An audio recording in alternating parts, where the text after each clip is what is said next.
Hey guys, this is the second chapter of the Left 4 Dead 2 fanfiction reading that is also mine. Again, links are all in the bio, eventually, or not the bio, the description. Eventually, I'm just going to stop saying that because I'm going to forget. This is Rochelle's point of view, and if I get distracted, it is my cat once again. She's back to torture me, and she won't stop meowing. Because she's a drama queen. But, let's get right into Rochelle's point of view. Sorry, I feel so parched. I sit up and look at the alarm clock on the table. It was 3 and I lay back down. I was due at work soon. I didn't do much. Rarely did I actually get behind the camera. I did get to cover the story of the military growth project, so that was cool. I glanced over at Jacob, who was peacefully asleep. He was so much better asleep than he was awake. I rolled over and watched him for a moment, considering calling off. I had miscarried a few months ago, but it still hit me hard. Oof. Especially when Jacob complained that I couldn't bear children, practically accusing me of being good for nothing. Oh my god, that's terrible. I'm gonna beat him up. I forgot he did that. I finally sat up, making my way over to the dresser and getting dressed. I ate breakfast and drove to work, stopping to get coffee. I walked into the building. Sometimes I wondered if being a journalist would have been better than this. I was asked to help carry some cables into the storage room. He's mad at me when I set them down. Who's he? That needs fixed. Like, the boss? Thanks, Rochelle. How have you been? It had been a while since we've worked together, and he was much younger than I was.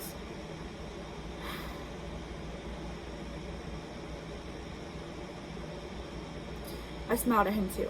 It's been good, Eric. Things could be better, but I'll take what I have.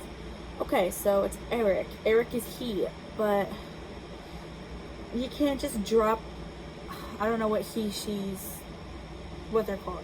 Are there actually pronouns when you're talking about grammar? If so, you can't just drop a pronoun and then not explain who it is. How are we supposed to know?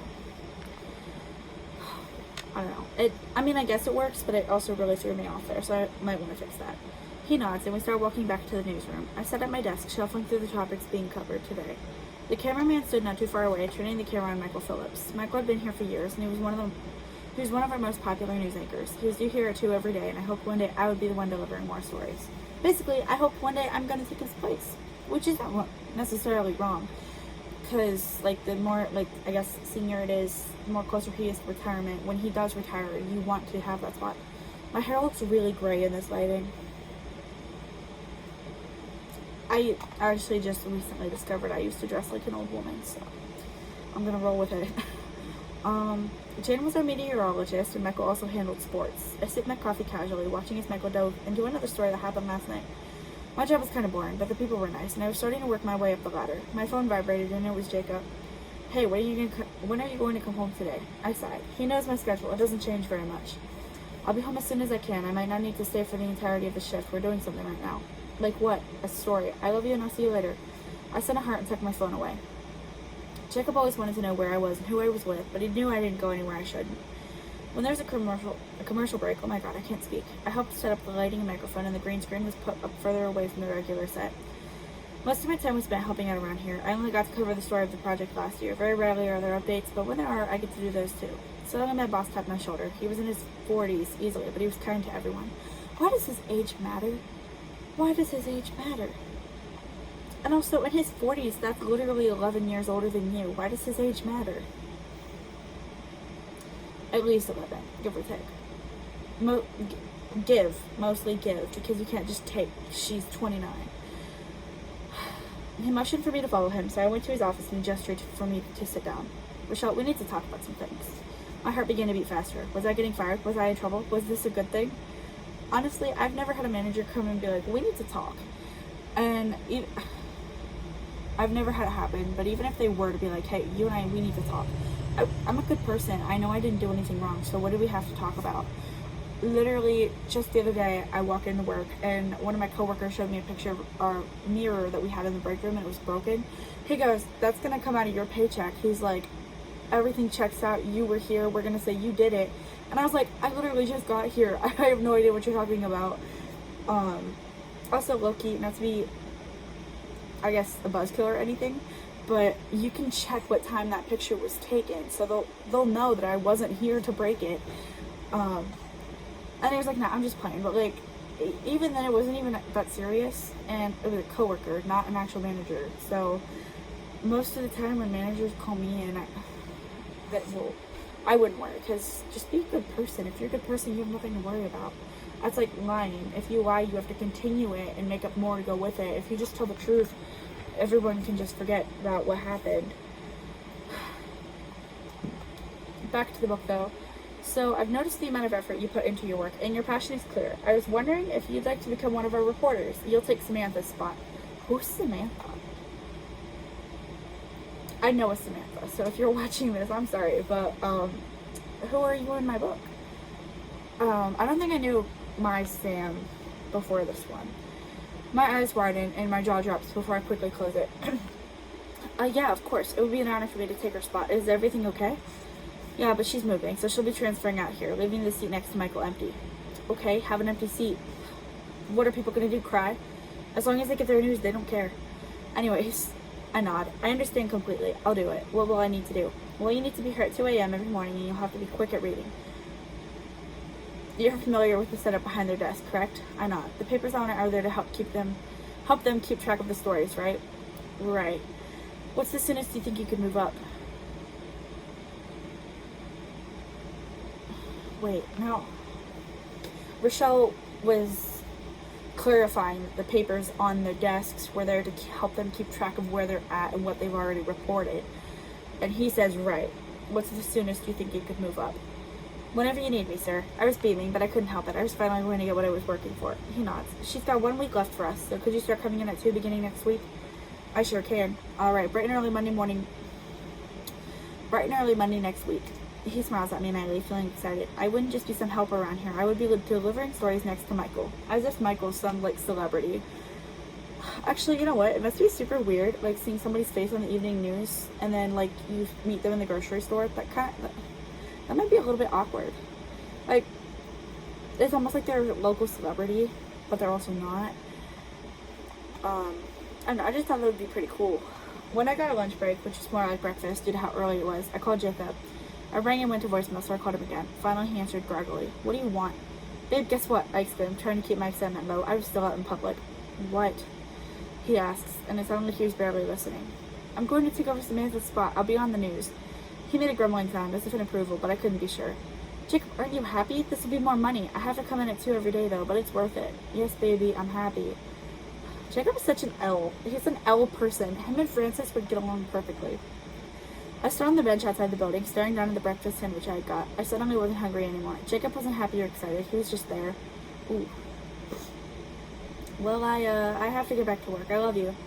But I ended up hanging up with him not saying it back. He simply made a grunting noise and presumably rolled over. I stared at the ground, not excited for my promotion anymore. Why couldn't he be as happy as I was? He knew what this meant to me. And I accidentally wrote, he knew this meant to me. Maybe my brother Louis was right. No, maybe. He was. But I couldn't leave Jacob, especially if he was right about me not being able to have kids. If I couldn't have kids, why would anyone else want me? Oh no, that's such a bad mentality to have. It's not her fault. Like, human brains are so easy to manipulate. It's really not her fault that she feels this way right now. But that's so sad. Like, I don't understand how a person could beat that kind of segging into somebody's brain. Like, you're worthless. Nobody's gonna want you unless you can have their kids. Like, how could you do that to somebody? That is so awful and so heartbreaking. Like, I put my characters through absolute hell, and I feel terrible for it.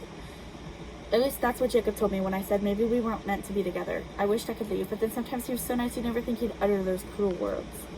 Oh my god. I can't speak. After my break, I went back inside, helping adjust things as the noon and evening crew began to file in. I drove home, stopping at Burger King to get some lunch for Jacob and me. I pulled in the driveway and Jacob was sitting at the table when I walked in. He didn't have a job, so he did things around town to earn some money, so I was mostly the breadwinner. That's even worse. Like, literally, it's just Francis. I sat down, pulling out her food and smiling at him. I brought home some food. Also, how come you weren't excited about my news? You know this is what I've been waiting for my entire life. Jacob shrugs. I don't know, babe. I was just thinking about some things. I really wanted a kid. Oh my god. I say if I were in this situation, I would punch him. But realistically, you don't know what you would do in a situation until you're put into that situation. And logically thinking with, like, my actual personality, what I would do is I would probably break down crying and being like, I'm sorry, I did too. my evil demon would want to slap him and drag him through the pits of hell. But that's not how, you can't always do what you want to do. My heart sank. This again? Jacob, it was once. Well, okay, fine. It was twice. But that doesn't mean I can't have kids. Okay, she goes into detail, so I won't. I'll spare you the extra mile-long script. I had miscarried when I was 17. It was Jacob's as well. We had both agreed it was for the better, and we were careful for the next 2 years until we eventually were stable enough to carry a family. This time, I don't know why I miscarried. He sighed, looking up at me. Rochelle, maybe you should be tested. Tested? What would that do? We know I can get pregnant, and we'll have kids when it's time. He looks away. I want kids now. I'm not getting any younger. Neither am I exclaim. You think I don't want kids? You think I don't cry every night because nothing is working? Jacob, I want kids as much as you do, but we have to be patient. Disclaimer, I don't own Twilight, but I'm going to say, Jacob's not named after Jacob from Twilight. Like, I did not take any inspiration from that. Me and my sister randomly picked named Jacob, and then Rochelle actually has a quote where she said something like, she should have stayed with Jacob. And then I thought that was pretty strange, that we, like, conveniently picked the name Jacob, and she knew a Jacob, so everything checks out. He stands up, leaving abruptly. He didn't say a word to me, and I stared after him in shock. I turned to my food, picking through it. I was no longer hungry. I couldn't believe him. He came back later that night, suggesting we talk. I reluctantly agreed, and we sat on the couch on opposite ends. He stared at the TV, playing The Notebook. Nicholas Sparks was my favorite, and The Notebook was a love story I wish I could experience. Oh, you and your daughter are so much alike. Finally, he sighed. I'm sorry for how early you went. He looks over at me, and I hug myself. I want to have kids with you. I know, I murmured, watching the movie. I wasn't really processing what was going on, both on screen and in reality. Baby, can we try again? For kids, I mean, I'll be more patient. No. You don't get that right, bud. I get the floor. I thought about that, but I was also scared that things would go the same. I got pregnant when I was 17, unplanned. Now that I was ready, I was struggling. Suddenly, Jacob was next to me, lifting my chin and brushing my hair behind my ear. I'm sorry. Please, can we try again? I look into his eyes, tears coming to mine. Jacob, you don't understand. My voice cracks and he hugs me. What do you mean? I know I never got to meet them, but they're still a part of me. I let him hold me. They were still my kids. Baby, I know. I can't just forget whenever it happens. I'm not ready to just try again. Rochelle, no. I pushed him away. You don't understand. I cannot just get pregnant again and forget about the miscarriages, especially when you remind me every day about how you wish it hadn't happened. Rochelle, that's not what I'm trying to say, he protests. Oh, Jacob. If you were real and I wasn't Rochelle and I was just like a bystander, I would beat you up. I would beat you up. Like, that is awful. I bit my lip. Look, Jacob, maybe we just don't get to have kids. Can't we just accept that? He looks away and I can tell he's angry. Fine. He spits. Oh my god. I mentioned a couple times previously, I don't like how I say he spits because it sounds like he's actually spitting. And he's not. It's like the fine. And that's more like a scoff kind of. I don't know where I picked this up, but I hate it so much. I can't believe you're giving up. Oh my god. Just twist the knife, will you? He leaves the room and tears spill. I cried to myself for a while, hugging myself and asking God why. I stared at the TV, wishing things were different for me. I hadn't told my family I had miscarried, so they were expecting to see pictures soon enough. I should call my mom. She'll know what to do. I pull up my phone, dialing her number, and she answers on the first ring. Rochelle, is everything okay? Mom? I take a deep breath. I miscarried a few months ago. I was scared to tell you. I didn't want to break your heart. I don't know if I'll ever have kids. Oh, honey. Mom sighs. If you don't have kids, it's not your fault. I love you as you are. If Louis doesn't have kids either, so be it. I smile. Louis is technically my half-brother. Our parents were teenagers when we were born. Dad was 15 when I was born. Mom was 14. Thankfully, his parents were welcoming and allowed Mom to be taken care of.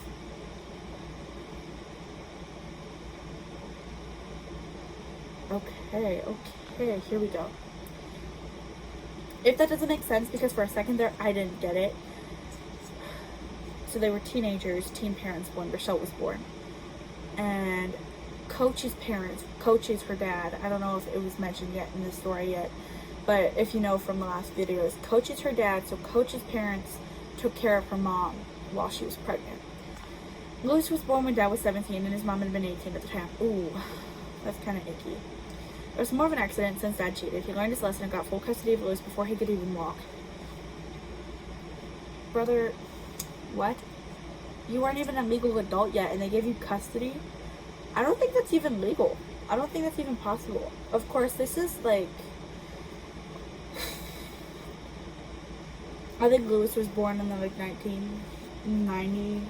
No, that's a little too far. Maybe the 80s. Our handy dandy notebook. I feel like that's copyrighted. If that actually is from Blue's Clues, which I also don't own, I did not mean to low-key steal that little phrase. Oh, I don't have his birthday written in here. I guess he wasn't important enough. There's like 15, 16 birthdays in here, and Lewis's isn't one. Oh wait, I can do math. Hold on. I'm slow sometimes. So if Lewis is 2 years younger than Rochelle, that means he was born in 1982.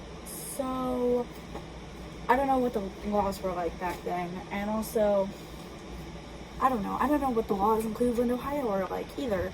So I probably should, but he got custody, I guess.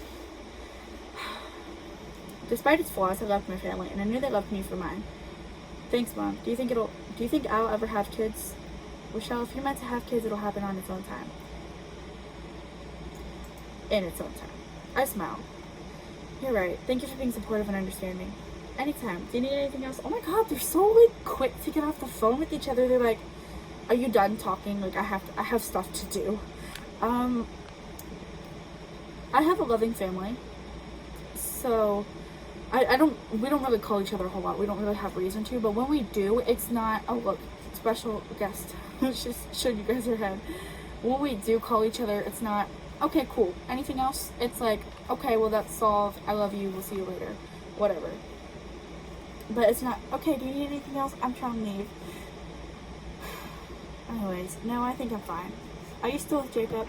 I sighed. Yes. Oh, honey. I knew Mom was disappointed, and I couldn't even blame her. If you ever need help or if there's an emergency, you call me, okay? Okay, Mom, I love you. I love you too. Goodbye, sweetie. We hung up and I smiled to myself. At least Mom wasn't angry. Dad wouldn't be either. I needed to find the strength to break up with Jacob before things got worse. Yeah, you're not gonna do that. These chapters are going by so long but so slow at the same time. Or so fast but slow. Like, I feel like I just started Rochelle like 2 minutes ago, but then in all reality it's actually taken me almost 20 minutes. That's it for Rochelle's point of view though. Next week we're going to be doing Nick's, and there will be a little special surprise. So his is probably going to be a little bit longer as well. But that's all for this week. I hope to see you guys next week. Bye-bye.